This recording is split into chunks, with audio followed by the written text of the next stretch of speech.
आज शिवीगाळ करता. अरे तुम्ही 5 वर्ष आमदार राहिले, आमदार माणसाच्या तोंडातून शिव्या याव. अरे वास्तू शांती झाली ते आज शिव्या येतात ह्यांच्या तोंडातून. फॉर्म भरायला आले तर खोडावर घाव घालतो, मुळावर घाव घालतो. अरे कुठं घाव घालतो? दगड म्हणजे कुऱ्हाड घेईन त्या काळ्या शेतात जाऊन घालला कशावर घाव घालाय. आमच्यावर घाव घालायला तुला 2-4 जन्म घ्यावं लागतील. तेवढ्या बाबतीत नादच करायचा नाही, कुणीच नाही करायचा.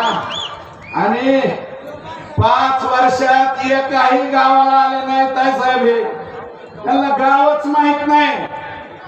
5 वर्षात कोणत्या तरी गावात आलेत का? आता निवडणूक लागल्यावर नारळ हाणायला आले. कशाचं नारळ हाणते? 3 लाखाचे काम. अरे वा, कोणतरी रामराम 5 वर्षात केला का रनिंगवाले? कुणी गावकरी रामराम करते, हे करत काय गच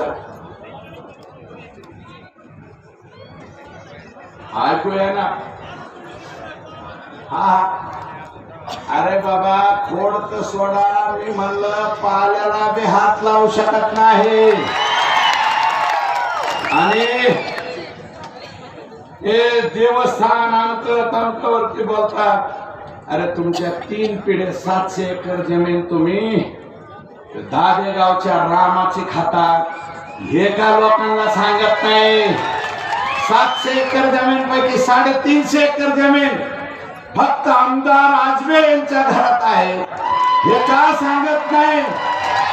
आता होईल ना, देवस्थान सुद्धा कारवाई करायला निघाले.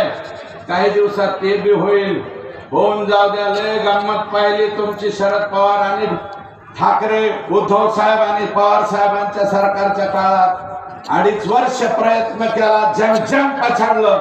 10 कुटुंबियावरती गुन्हे दाखल झाले पाहिजेत, 10 कुटुंब जेलमध्ये गेलं पाहिजे. याचे सगळ्याचे मास्टर माइंड असीम सरोदे सारखे वकील संभाजीनगरला येऊन माझ्या विरोधात प्रेस घेतात. ते फार मोठे वकील आहेत. 5 लाख रुपये त्यांची फीस एका व्हिजिटची असती.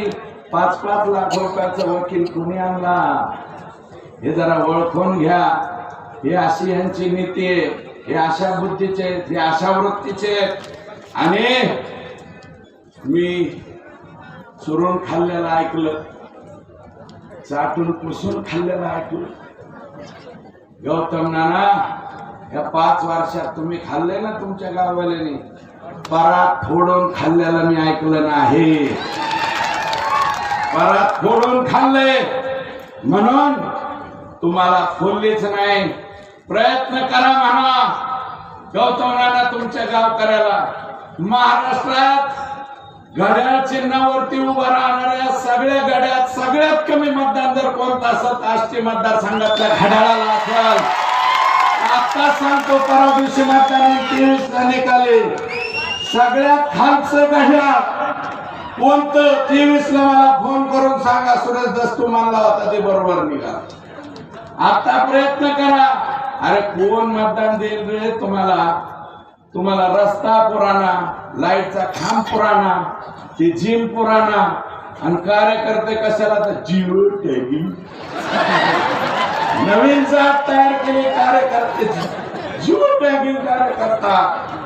असली अवस्था तुमची. माणूस राहणार नाही. आजबे साहेब संध्याकाळपर्यंत सगळं मोकळं करतो तुमचं. आवरायचं असेल आवरा. 75% आधीच मोकळं केलंय, नाव सांगत नाही. आज संध्याकाळपर्यंत पुरा साफ करून टाकतो, काही राहणार नाही. तुम्ही निवडून कसे आहात तुम्हालाच माहित नाही. या लोकांना माहिती आहे कस काय आलेले ते. म्हणून अरे 5 वर्षात एक संजय गांधी निराधार योजनेची फाईल तुम्हाला करता आली नाही. एक बैठक संजय गांधी निराधारची नाही. अरे ज्या माय माऊलीचं कुंकू कपड्याचं पुसलं जातं, त्या माय माऊलीच्या लेकराला 2000 थोरल्याला 2000 धाकल्याला, आणि तिला 2000-6000 रुपये महिना चालू झाला ना. अरे कुणी कुणाचं नसतंय रे. घरोघरी मातीच्या चुलीत बर का. त्या माय माऊलीला 6,000 मिळालेले सुद्धा तुम्हाला खपले नाही का?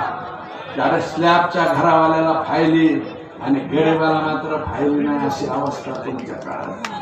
हा, म्हणून 15,000 रुपये संजय गांधीचा रेट या मतदारसंघात एवढी दयनीय अवस्था कधी झाली नव्हती, तुमच्या काळात झाली. वृद्ध कलावंत आमचे मेले टाळ वाजू एक फाईल ह्या 5 वर्षात मंजूर नाही. जेवढे टाळकरी माळकरी त्यांची अवस्था वाईट.